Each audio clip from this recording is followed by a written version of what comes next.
Fasalli li rabbika, salatlah, wanhar, berkurban. Menurut mazhab Hanafi, kurban itu wajib.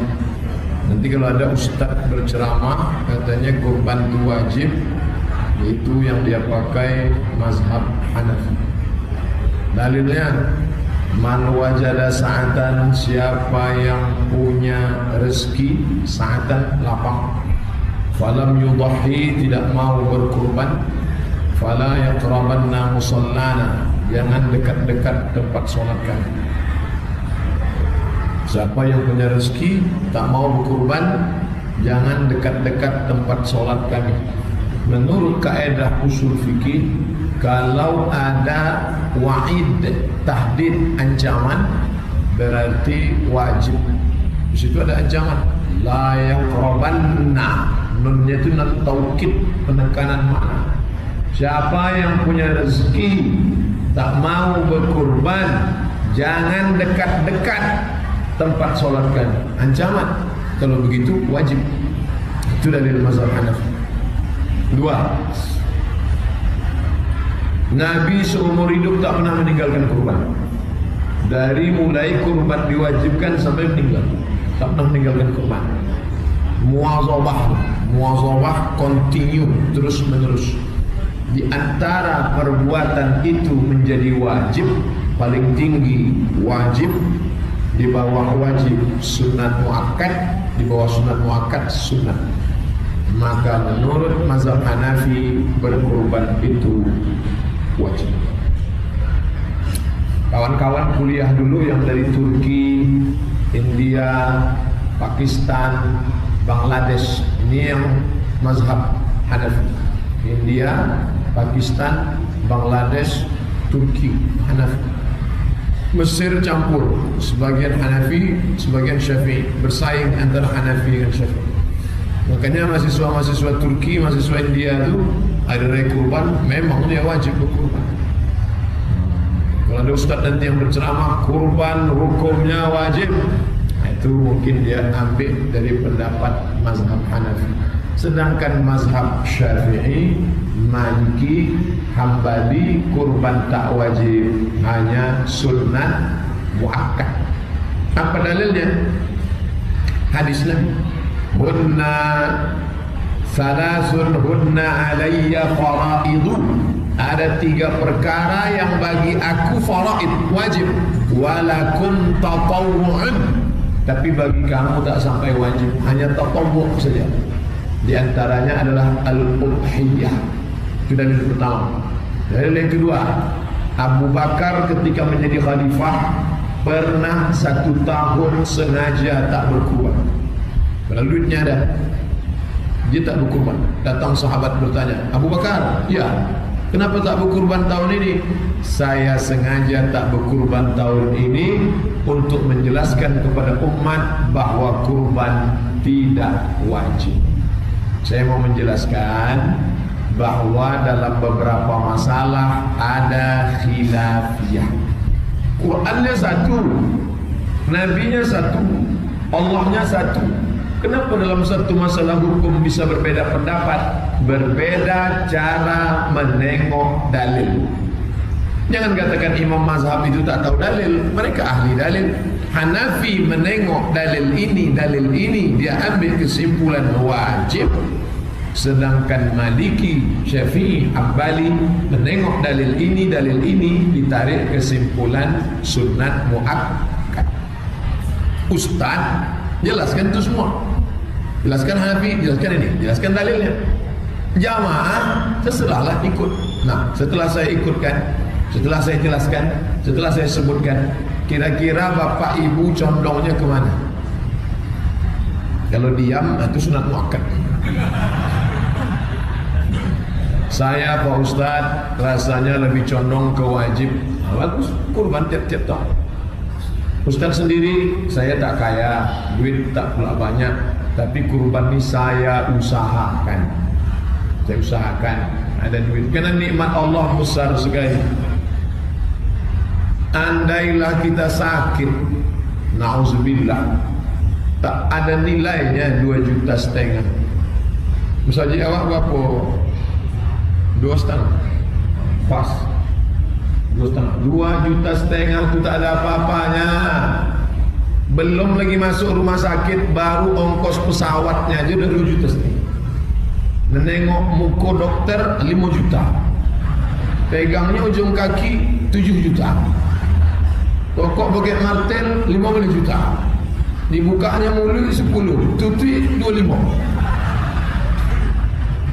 Nako jangan bakhil, jangan pelit. Wa may yuqa syuhha nafsihi, siapa yang terpelihara dari penyakit bakhil, pelit, kedekut, fa ulaika humul muflihun, mereka itulah orang yang beruntung.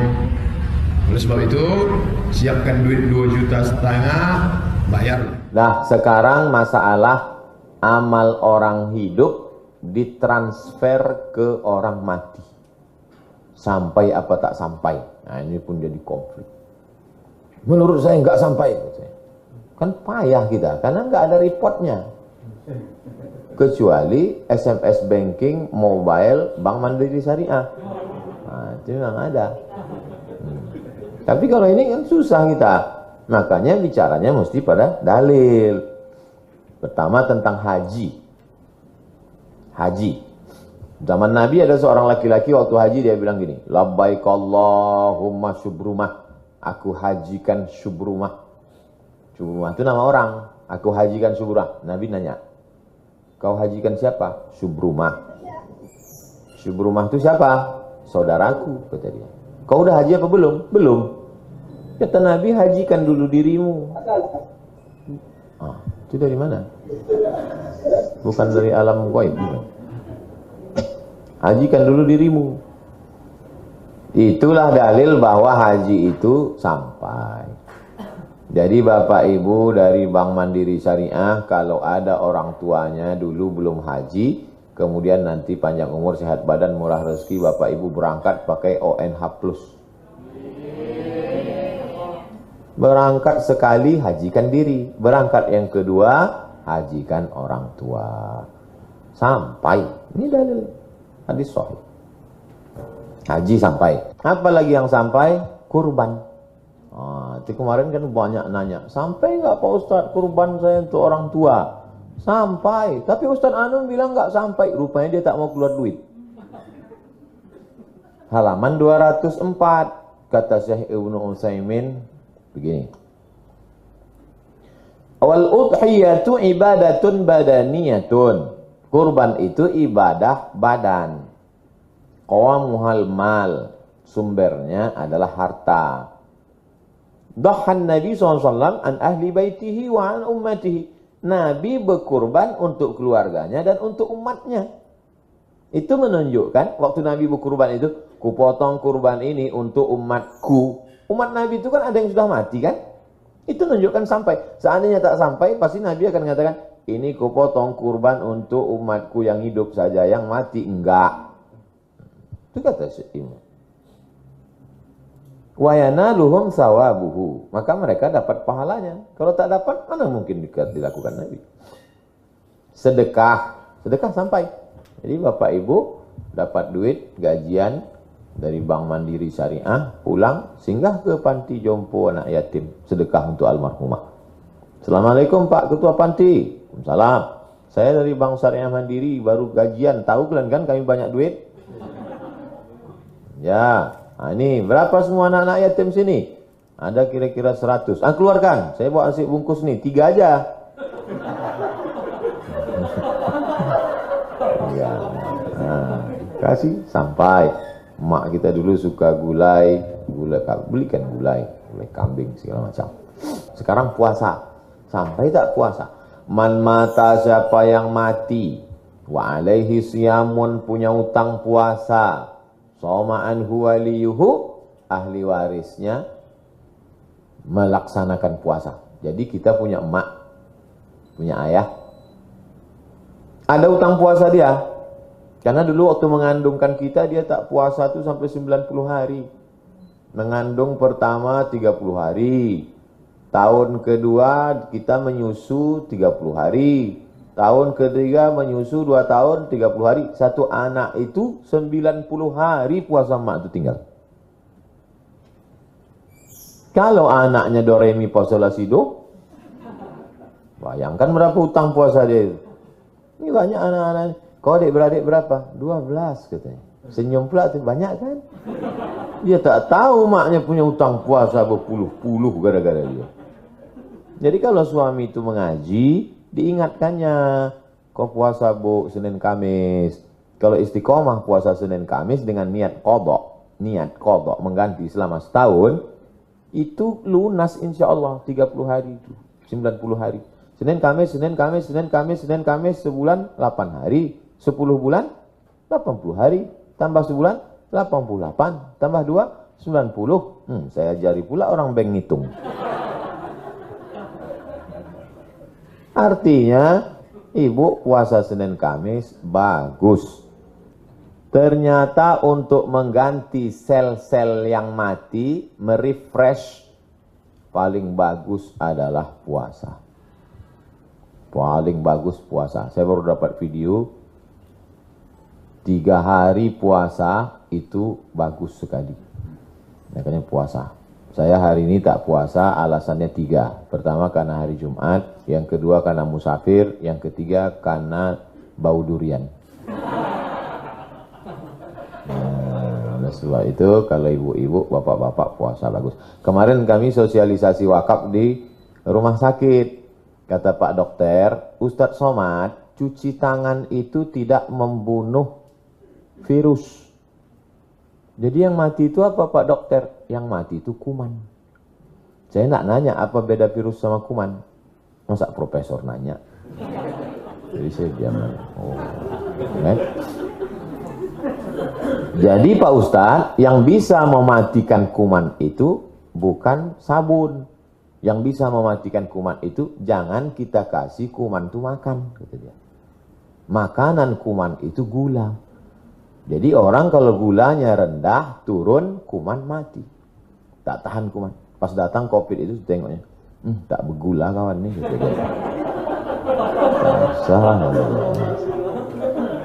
Dan orang yang paling rendah gulanya adalah orang puasa. Jadi kalau 3 hari dia puasa, 13, 14, 15, hari pertama masih bertahan COVID itu. Pas diajak sama kawannya, gimana Bray, cabut kita. Alah, dia ini paling-paling sehari puasa, besok bergula nih. Gitu. Pas tengoknya 2 hari, mak tak tahan ah. Gitu. Hari ketiga, carinya lah yang banyak gula-gula. Nah, kalau saya puasa tak puasa memang banyak orang husnuzon, disangka orang saya puasa, tengoknya kurus, lemas kan. Puasa Ustaz. Nah, jadi rupanya sudah disediakan Nabi. Jadi puasa ini bagus mengganti puasa ibu, dan orang tua yang meninggal dunia dikirimkan puasa qadha-nya. Makanya yang orang tuanya masih hidup tanya sekarang berapa hari puasanya tinggal. Catat, nanti udah dia meninggal, bagi-bagilah ke saudara-saudara. Besok kalian datang ya, ada yang mau kubagi nih. Datanglah mereka ramai. Wah, abang tuh tak terlalu semangat, bininya semangat. Sangkanya ada pembagian gelang. Abang 3 hektar, 3 hari. Maksud kau apa? Mak kita punya utang puasa. Tahu gitu tak datang aku betul. Jadi puasa itu sampai. Itu tentang masalah bahwa pahala itu sampai untuk orang meninggal. Tak usah ragu. Apa benar jika kepala keluarga berkurban itu pahalanya semua anggota keluarga sudah dapat? Ini pertanyaan atau penawaran? Allah. Jadi saya sebutkan 3 supaya kita jangan sampai gara-gara ini nanti yang sudah berkurban satu rumah 7 kupon jadi tinggal 1. Tadi saya dengar di Bang Ria Kepri Ustaz Somad, kepala rumah tangga sudah cukup, maka istri anak-anak nggak perlu kurban lagi. Nah, itu. Jadi kita bahas kurban ini dilakukan Nabi 3 model. Yang pertama yang paling atas, waktu haji wada, Nabi memotong kurban 63 ekor onta sendirian. Habis itu pisaunya diberikan kepada Sayyidina Ali. Sayyidina Ali memotong 37. 37 tambah 63 sama dengan 100 ekor onta sendirian. Jadi Bang Riau Kepri yang orangnya banyak berkecimpung dengan duit, walaupun duit orang, yang punya duit banyak, cobalah yang dilakukan Nabi. Saya mau dengar berita Bang Riau Kepri satu orang memotong 100 sapi limosin. Amin. Jadi orang Islam targetnya mesti begitu. Sebelum saya mati, kalau saya kaya raya macam Nabi, maka 100 ekor onta, susah. Gimana mau bawa onta naik pesawat? Itu yang paling tinggi. Itu kalau masuk surga nanti level VVIP. Yang kedua, level bawah, naharna ma'an Nabi SAW amal Hudaybiyah.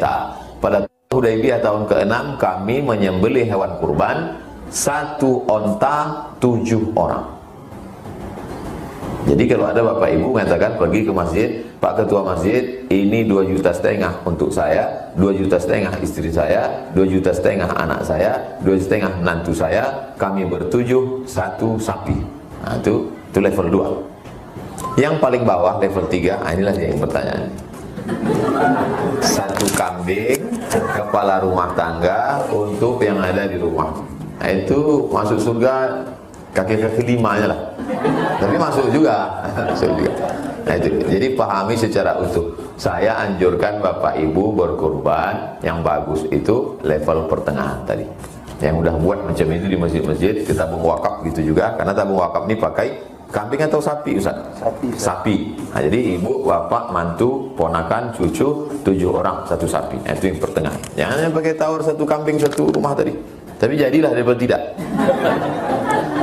Apakah kurban tersebut setiap tahunnya harus bergantian nama dalam satu keluarga untuk melakukan kurban? Ini biasanya bapak-bapak yang waktu daftar, tolong buat nama istri saya. Nama bapak aja, kata Ustaz yang di masjid. Saya takut pulang ke rumah. Nah, ini bapak-bapak yang macam ini nanti tidak kena azab kubur lagi. Saking kan sudah azabnya di dunia. Dia takut di kwitansi itu, karena dari rumah, Bang, mesti nama aku, ya nama Bang. Ibu-ibu dimanapun berada, saya kasih tahu, asal udah nama bapak itu, ibu dapat juga. Ya, jadi tak perlu gantian. Tahun lalu kan 2000 lah Bang, tahun ini mesti, tahun enggak. Asal udah nama bapak itu, ibu dapat juga. Ya tahu, dah, tak usah salahkan. Apa boleh berkurban mengatasnamakan orang tua yang sudah meninggal dunia? Boleh. Mana dalilnya? Waktu Nabi menyembelih kurban, Allahumma taqabbal min Muhammad wa ali Muhammad. Terimalah kambing ini dari Muhammad dan keluarga Muhammad SAW. Padahal waktu itu kurban disembelih di Madinah, Khadijah sudah meninggal di Makkah. Itu menunjukkan sampai ke keluarga yang sudah meninggal. Ambil kambing kedua, Allahumma taqabbal min Muhammad wa ummati Muhammad SAW. Terimalah untuk Muhammad dan untuk umat Muhammad SAW. Padahal waktu itu umat Muhammad sudah banyak yang meninggal di Makkah dan di Madinah. Seandainya yang meninggal tidak dapat, pasti dikhususkan Nabi, ya Allah terimalah kurban untuk umat Muhammad yang hidup aja, yang mati tak dapat. Itu menunjukkan yang sudah meninggal dunia sampai. Kalau ada nanti orang ngotot bilang yang meninggal nggak sampai, tolong kasih nama lengkap. Nanti kalau kau mati, aku kirim kambing. Kalau tak dapat, cepat-cepat kasih kabar. 2. Pak Ainal Yakin. Ustadz, apa hikmah dilarang motong kuku dan rambut bagi yang mau kurban ketika sudah masuk Zulhijjah? Dari tanggal 1 sampai 9 sampai 10 pagi kuku panjang 10 hari. Kumis mulai face up 14 hari. Face up 10 hari mulai panjang. Maka begitu pagi Idul Adha, sholat, habis sholat potong kambing, habis potong kambing makan hati kambing. Setelah itu potong kuku, setelah potong kuku rapikan rambut, setelah itu kumis cukur atau pendekkan, sudah itu jenggot qabdah. Maka ini terapi yang diajarkan Nabi, fresh. Secara psikologis dosanya sudah. Dosanya kok hilang Pak Ustaz? Wa inna dama la yaqa'u minallah qabla an yaqa'a minal ardi. Sebelum darah kambing yang dipotongnya itu menetes ke tanah, ampunan Allah sudah turun kepada dia. Secara psikologis dia sudah bersih dari dosa dan dia merasakannya itu fresh pada saat potong kuku, bersih, kemudian rapikan bulu-bulu badan. Jadi ini terapi yang diajarkan Nabi, tapi hukumnya sunnah. Kalau ada orang yang memotong kuku hari-hari ini, dia berkurban, kurbannya tetap sah, karena bukan rukun, bukan syarat, bukan wajib, sunnah. Ibu Anindya, Ustadz, saya punya penyakit yang mengharuskan saya operasi, tapi setelah tahu kalau benang operasi tersebut dari usus babi, saya jadi ragu Ustadz. Tanya dokter baik-baik. Jangan-jangan kita hanya mendengar informasi, mungkin sudah ada kemajuan teknologi, bisa jadi hoax, bisa jadi dulu sekarang tidak lagi. Bisa jadi juga kalau memang betul-betul dapat dipastikan demikian, maka ibu pilihannya dua, antara mati dengan makan babi. Jangankan pakai babi, makan babi. Nggak boleh pilih mati. Kata dokter, ibu operasi, ibu makan babi atau mati. Nggak boleh ibu pilih mati. Dan ayatnya Pak Ustaz, la tulqu bi aidikum ila tahlukah. Jangan dengan dirimu sendiri kau jerumuskan ke dalam kebinasaan. Makan babi aja boleh saat darurat, apalagi cuman pakai benang babi. Nah, itu. Yang tak boleh itu nyantai-nyantai shopping pakai tas, pakai jaket kulit babi. Nah, itu tak boleh. Pakai bedak kuasnya bulu babi. Tak boleh. Pak Bahtiar, bolehkah kita memberi zakat kepada saudara kandung yang sudah cerai dari suaminya? Bapak tak boleh memberi zakat kepada orang yang wajib bapak nafkahi. Anak, istri, ayah, ibu, mertua, itu wajib dinafkahi. Tak boleh kita kasih zakat. Ini zakat saya, anakku, papa sudah transfer 5 juta, zakat sekaligus nafkah belanja kuliah kau bulan ini ya, kos-kosan, nggak bisa. Adapun adik kandung, apalagi dia dicerai suaminya, mungkin dia tak ada nafkah, dalam keadaan fakir atau miskin, maka dia masuk satu di antara 8 asnaf. Innamas shadaqatu lil fuqara wal masakin. Maka bisa, Pak. Terakhir Ibu Siti, Ustadz, saya Siti dari Kuala Lumpur, mau bertanya apa hukum mencabut rumput atas kubur. Nabi mengambil pelepah korma lalu menusukkannya ke kubur. Kata sahabat, kenapa kau lakukan perbuatan ini ya Rasulullah? Kata Nabi, la'allallaha an yukhaffifa azabahuma ma lam yaibasa. Semoga Allah meringankan azabnya kalau dia diazab selama pelepah korma ini belum kering. Apakah hanya pelepah korma saja? Bagaimana dengan pelepah pisang, pelepah sawit? Kata sebagian ulama, hanya pelepah korma saja dan hanya yang ditusukkan Nabi itu saja, khusus. Tapi mayoritas ulama mengatakan pelepah korma itu hanya mewakili tanam-tanaman. Itulah yang dijadikan dalil orang untuk mengambil pelepah bunga mawar, bunga-bunga itu diletakkan. Itu karena dia juga bertasbih sama seperti pelepah korma.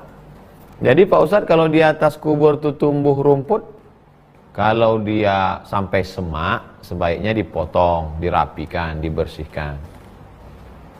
Potong, bersihkan, rapikan. Kalau ditanam, bagus, tanam bunga. Ada tuh pohon tak tahu saya namanya, pohon yang khusus ditanam di kubur-kubur. Di kampung kalau kita nengok itu tak biasa ditanam di depan rumah orang. Kalau orang nengok itu, wah ini tanaman kuburan nih. Nah, itu. Oleh sebab itu jangan sampai dibiarkan kuburan semak, sampai kalau kata orang Melayu, lalang setinggi togak. Lalang itu setinggi tegak. Jangan sampai begitu. Potong, rapikan. Innallaha jamilun yuhibbul jamal. Allah itu maha indah, dia suka pada yang indah-indah. Allah suka pada yang bersih-bersih. Innallaha tayyibun la yaqbalu illa tayyiban. Allah maha suci, maha bersih, tak menerima kecuali yang bersih-bersih. Ibu Siti Faridah, Ustadz, apakah saat istri hamil suami tak boleh menyembelih, memotong hewan, memukul karena berpengaruh pada janin? Apakah benar pendapat tersebut Pak Ustadz?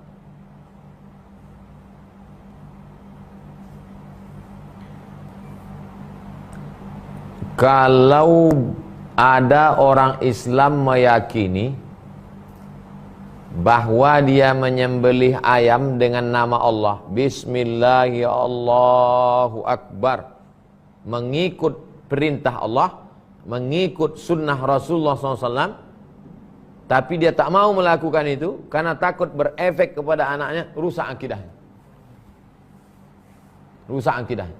Kenapa? Karena berarti dia menolak mengikuti perbuatan sunnah karena keyakinan. Mengikuti sunnah ini pasti efek yang akan terjadi zon.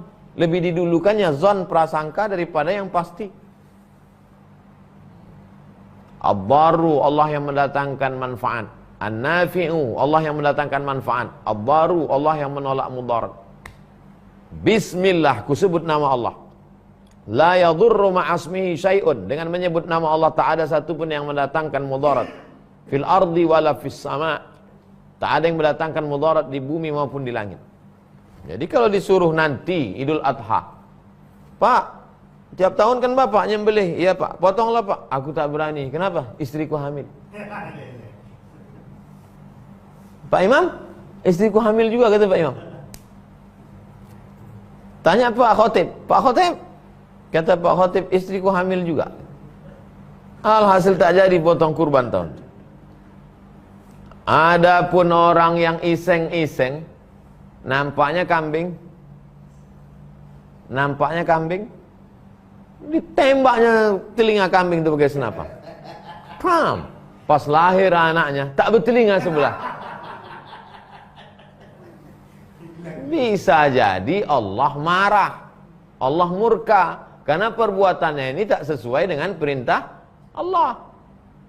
Maka dihukum Allah, tapi bukan gara-gara telinga kambing itulah telinga anak dia hilang, bukan itu. Kalau diyakini gara-gara telinga kambing inilah rusak, maka telinga anak dia hilang, rusak akidah. Nah, mesti dibedakan tuh Pak Ibu Siti Faridah. Saya kira Ibu Siti Faridah paham. Kalau perintah Allah menyuruh menyembelih dengan ikut sunnah Rasulullah, laksanakan. Tapi kalau mengganggu-ganggu binatang, digigit sama nyamuk, ditangkapnya nyamuk itu, dicopotnya kaki-kaki nyamuk. Tidak, kita kalau mukul nyamuk mengikut sunnah, pukul sekali, mati. Ini enggak, saking marahnya tangkap, cabut. Lahir anak tak berkaki. Itu bukan karena nyamuk tuh, tapi karena Allah marah. Allah marah karena kau tak ada kasih sayang, menyakiti makhluknya. Bisa aja terjadi. Dua, Pak Isa Ansori. Ustadz, apa hukum mengambil dan memakan sesaji yang diperuntukkan ke sesembahan selain Allah, baik berupa buah-buahan dan hewan ternak yang masih hidup? Hurriman alaikumul maitatu, haram bagi kamu memakan bangkai. Bangkai maksudnya hewan mati tak sempat disembelih. Kambing ditabrak truk mati, bangkai. Wadamu, darah. Ada sajian situ darah, tak boleh. Walahmul khinzir, daging babi. Wal munkhaniqatu, binatang tercekik. Wal mauquzatu wal mutaraddiyatu wan natihatu, tercekik, tertembak, tertombak, tertanduk. Wa ma akalas sabu'u, binatang yang diterkam binatang buas. Kambing diterkam oleh anjing hutan, mati, haram dimakan. Binatang kambing ditombi panah dari jauh sebagai sajen untuk penjaga hutan, mati, haram dimakan. Innamal khamru, sesungguhnya khamar, wal maisir, judi, wal ansab, binatang dijadikan sebagai sembelihan berhala, haram dimakan. Aku sembelih kambing ini untuk berhala, wahai berhala, tolong jaga kami dari COVID-19. Kata berhala, aku aja udah bersin 3 hari 3 malam.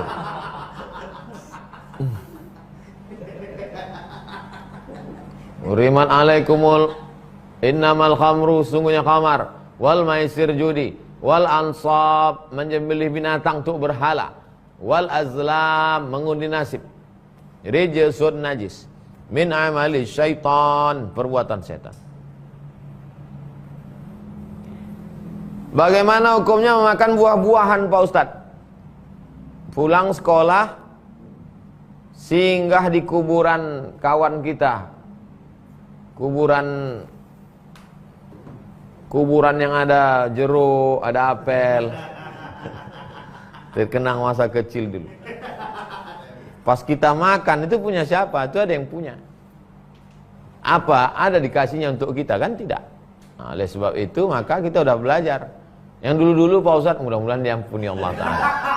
Dulu waktu habis balik mandi sungai, dapat makan apel hijau, makan jeruk. Dulu-dulu apa boleh buat, tapi sekarang harus dijelaskan bahwa kita mengambil milik orang. Walaupun dia tak Islam, bukan berarti boleh kita makan milik orang tak Islam. Gak boleh. Assalamualaikum Ustaz. Waalaikumsalam warahmatullahi wabarakatuh. Apa hukumnya apabila panitia kurban lebih banyak dapat daging?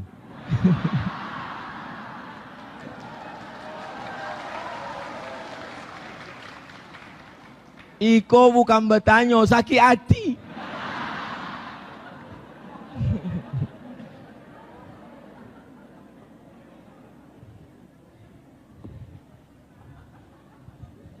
Melobeh sakit hati.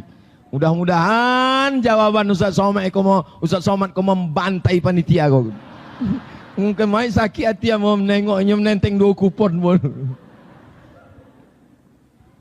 Tidak boleh menjadikan hewan kurban sebagai upah.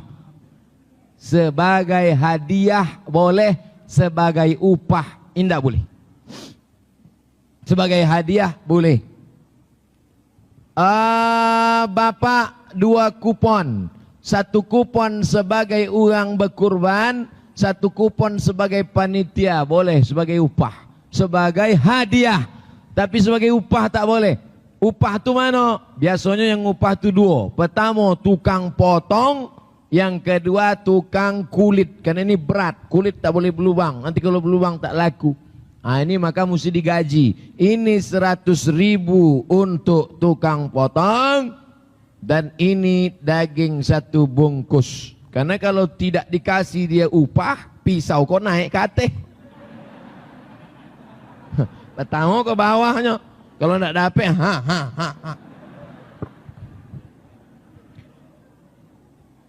Bahwa Ustaz Somad peserta kurban dapat 1. Tapi yang ikut gotong royong karena dia susah dapat 2 kupon, masih layak, masih urf.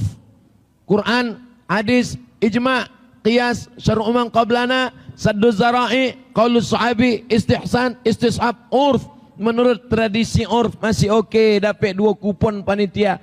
Tapi kalau sampai mengambil harta orang dengan cara batil, curang, khianat, wa may yaghlul, siapa yang curang, ya'ti bima ghalla yaumal qiyamah. Siapa yang curang, nanti di akhirat dia akan membawa kecurangannya.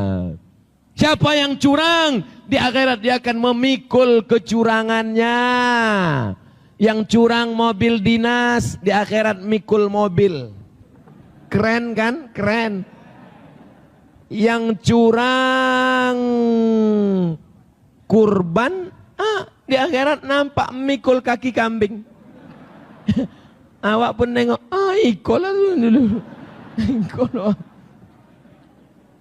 Wa may yaghlul, siapa yang curang, ya'ti bima ghalla yaumal qiyamah, dia akan membawa kecurangannya pada hari kiamat.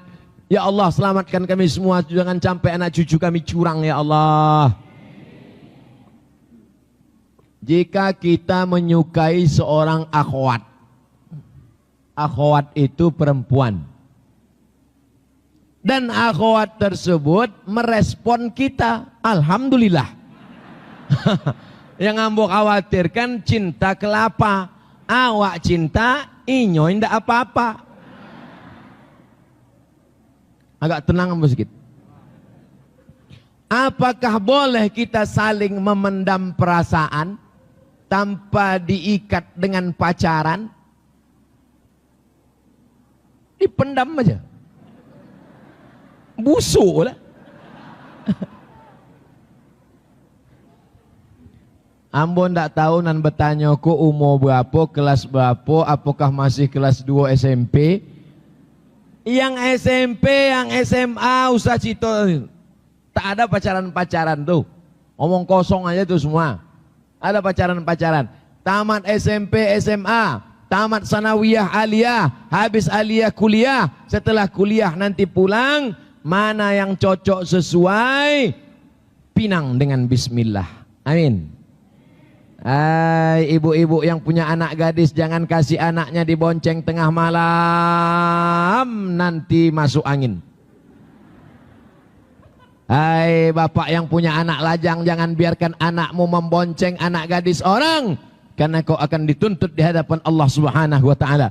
Hai anak lajang laki-laki, jangan kau aniaya perempuan, karena kau punya adik perempuan, kau punya kakak perempuan, kau punya emak perempuan, betul?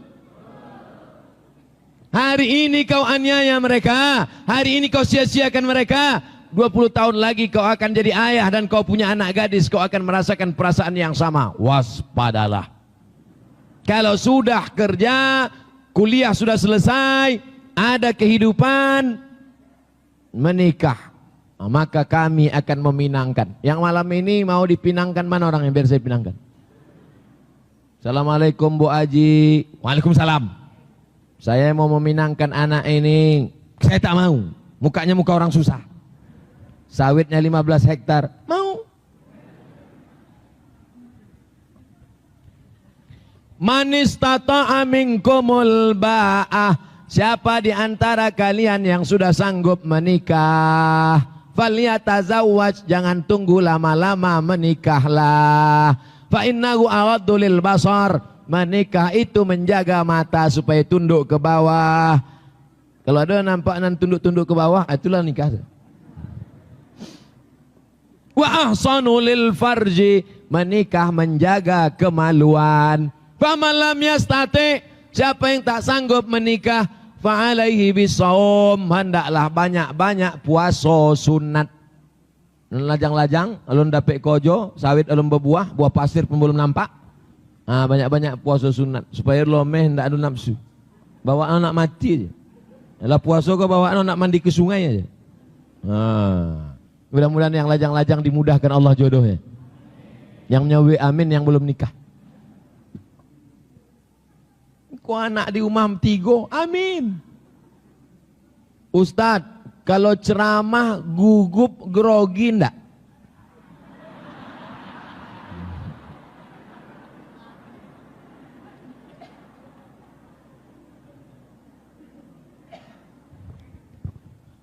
As.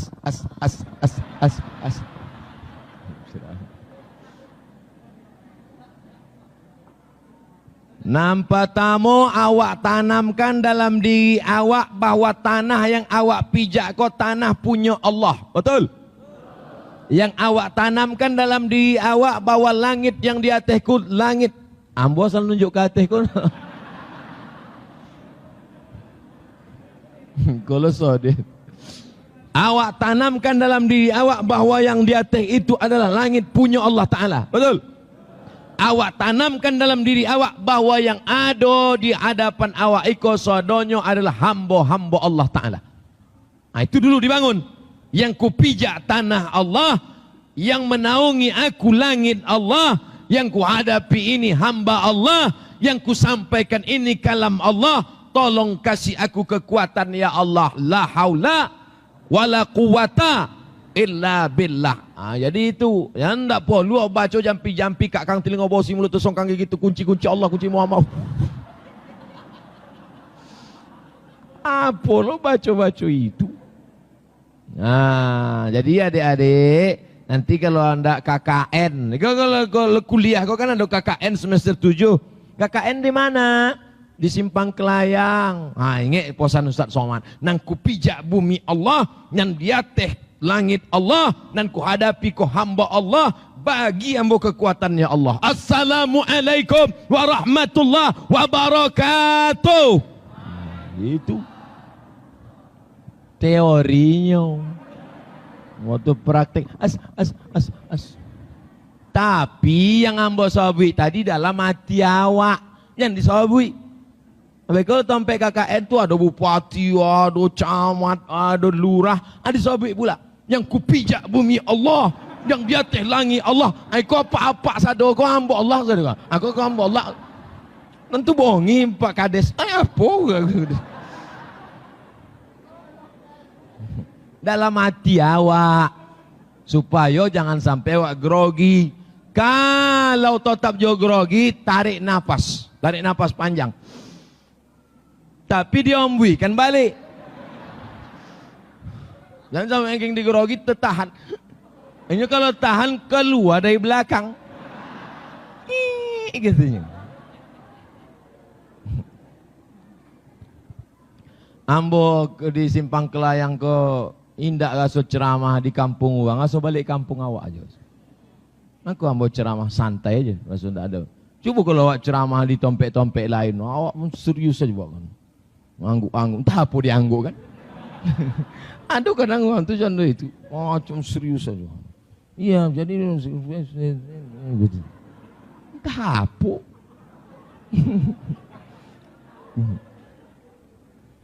Apa hukumnya laki-laki tak melaksanakan sholat Jumat tapi menggantinya dengan sholat zuhur? Kok lain kok?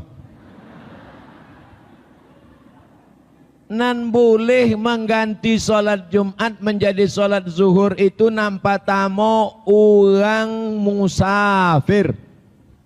Nang kedua orang sakit keras, tidak bisa bergeraknya di rumah sakit. Kata dokter, bapak jangan gerak ya. Kalau gerak mati. Itu bolehnya sembahyang zuhur. Sebab sembahyang Jumat tidak bisa surang, sholat Jumat tidak bisa sendirian. Adapun yang sehat, mantarakal Jumu'ata salasa maratin.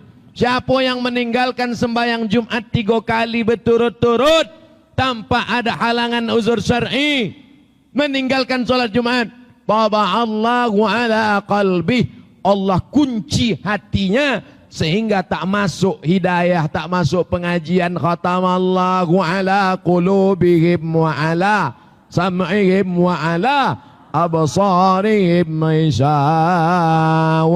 Jangan tinggalkan sholat Jumat.